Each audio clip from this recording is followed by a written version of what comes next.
배찰, 배찰, 배찰! 힘들게 공부해서 간신히 입찰했는데 왜 이렇게 배찰만 하는 걸까요? 저 가격에 낙찰받아서는 도무지 남는 게 없을 것 같은데 왜 이렇게 비싸게 받아가는 걸까요? 내가 모르는 뭔가가 있는 걸까요? 내가 놓치고 있는 그것은 무엇인지, 그리고 지금 바로 써먹을 수 있는 낙찰 노하우까지 지금 바로 알려드리겠습니다. 낙찰 못 받고 계속 폐찰만 하는 분들을 보면 보통 이 둘 중에 하나입니다. 첫 번째, 본인은 아니라고 하는데 이 욕심이 너무 과해요. 예를 들어 볼게요. 여기 시흥의 아파트 물건입니다. 여기 시세가 1억 7천만 원 정도 되는데 지금 최저가가 1억 2,390만 원이에요. 그럼 이분들은 보통 이렇게 생각합니다. 시세가 1억 7천이니까 1억 3천만 원 정도의 낙찰 받으면 이거저거 비용 빼고 해서 2천만 원 좀 넘게 벌겠네. 1억 3천에 입찰해야겠다. 생각해 보세요. 아무거나 입찰해서 2, 3천만 원씩 쉽게 벌면 누가 회사 다니겠어요? 다 경매하죠. 이 처음부터 한 건에 몇 천만 원씩 벌려고 하는 건 욕심입니다. 물론 그런 물건도 실제로 있어요. 하지만 그 몇 천만 원씩 벌 수 있는 물건이 초보인 여러분들이 보고 있는 물건은 아닐 확률이 높습니다.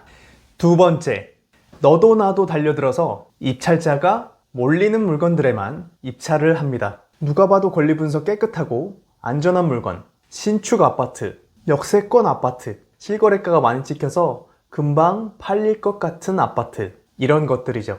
내 눈에 좋아 보이면 남들 눈에도 좋아 보이는 겁니다. 그러니까 입찰자가 20명, 30명씩 되는 거죠.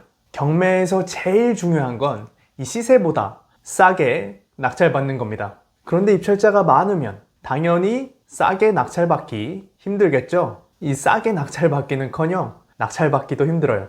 그럼 여러분, 이 경매 고수들은 입찰하는 족족 100% 낙찰을 받을까요? 그럴 리가요. 고수라고 해서 100% 낙찰받는 방법은 없습니다. 당연히 폐찰도 하죠. 하지만 훨씬 덜 합니다. 이 낙찰 확률을 높이는 방법을 아니까요. 그 중에 하나를 지금 알려드릴게요. 김포의 아파트입니다. 3차에서 17명의 경쟁을 뚫고 3억 1,500만 원에 낙찰을 받았어요. 뭔가 특이한 점 없나요? 보시면 3차에서 낙찰을 받았는데 낙찰 가격이 2차 최저가보다 높아요. 심지어 2등한 사람 금액도 2차 최저가보다 높습니다. 그렇다고 이게 비싸게 낙찰받은 거냐? 지금 여기 시세가 못해도 3억 6천이에요. 이 전혀 비싸게 받은 게 아닌 거죠. 자, 근데 여기서 생각을 해보세요. 3차에서 이렇게 17명이 경쟁할 게 아니라 2차에 입찰을 했다면 단독 입찰이에요. 최저가 근처에 낙찰을 받을 수 있는 거죠. 이 최저가에 입찰해서 2년 갖고 있다가 3억 6천에 팔면 5천만 원 넘게 수익이 남는 거예요. 이런 물건이 하나뿐일까요? 용인에 있는 아파트입니다. 여기도 3차에서 17명이 경쟁해서 6억 2천에 낙찰을 받았어요. 그런데 보시면 여기도 2차 최저가인 6억 1,500만 원을 넘겨서 썼습니다. 2등도 마찬가지고요. 이 물건의 시세는 최소 7억 2천 이상이에요. 2차에서 최저가 근처에 입찰을 했으면 1억 이상 수익이 나는 물건이었던 거죠. 왜 이런 일이 생기는 걸까요? 왜 입찰에 입찰을 안 하고 다 3차에 이렇게 몰려서 경쟁을 하는 걸까요? 이 결과만 보고 생각하면 이해가 잘 안 가지만 입찰자의 입장에서 생각해보면 어느 정도 이해가 되실 겁니다. 입찰자, 특히 초보 입찰자일수록 이런 생각을 많이 합니다. 지금 신건에서 한 번만 유찰된 상태, 지금 12월 2일이라고 해볼게요. 지금 한 번밖에 유찰 안 됐으니까 한 번 더 유찰 되겠지? 지금 입찰하기에는 충분히 싸진 않은 것 같은데 이러고 패스? 하는 분들이 많기 때문이에요. 2차에 입찰해도 수익이 나는데 이 유찰이 되는 경우가 생기는 거죠. 그러니까 여러분은 알고 계셔야 합니다. 이 신건에서 한 번 유찰된 2차에서 낙찰되는 경우도 많아요. 그러니까 시세조사를 제대로 해서 이 2차에서도 수익이 난다고 판단이 있으면 입찰을 해야 되는 거죠. 이렇게 유찰이 되는 또 다른 이유는 시세조사를 잘못해서 이 3차에 들어가야 수익이 난다고 생각하는 사람들 때문이에요. 특히 초보분들 아파트 시세조사 쉽다고 생각하시는데 조심하셔야 돼요. 실제로 이 쉬운 아파트 시세조사도 이상하게 해서 잘못 입찰하는 분들도 많아요. 동두천의 아파트입니다. 누가 단독으로 신건에 입찰해서 2억 3,520만 원에 낙찰을 받으셨네요. 그런데 여기 시세가 2억 4,500만 원 정도예요. 이 낙찰가랑 1,000만 원도 차이가 안 나는 거죠. 이럴 거면 그냥 부동산에 가서 사시지 왜 힘들게 경매를 하시는 걸까요? 경매를 하다 보면 이렇게 남는 게 없을 것 같은 가격에 낙찰받아 가는 분들이 있어요.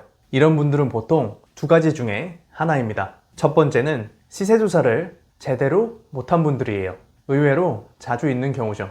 두 번째는 실거주자입니다. 난 낙찰받아서 내가 거기 들어가서 살 거야. 이분들은 이 컨설팅 업체를 끼고 입찰하는 분들이 많아서 보통 높게 입찰을 합니다. 이 컨설팅 업체는 낙찰을 받아야 수수료를 받으니까요.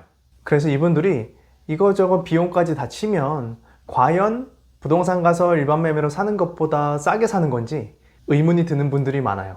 여러분, 경매의 본질은 이 싸게 낙찰받아서 시세대로 팔거나 시세보다 조금 싸게 파는 거예요.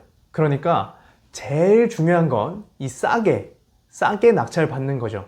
그런데 남들 다 좋아하는 물건에만 입찰해서는 싸게 받을 수가 없어요.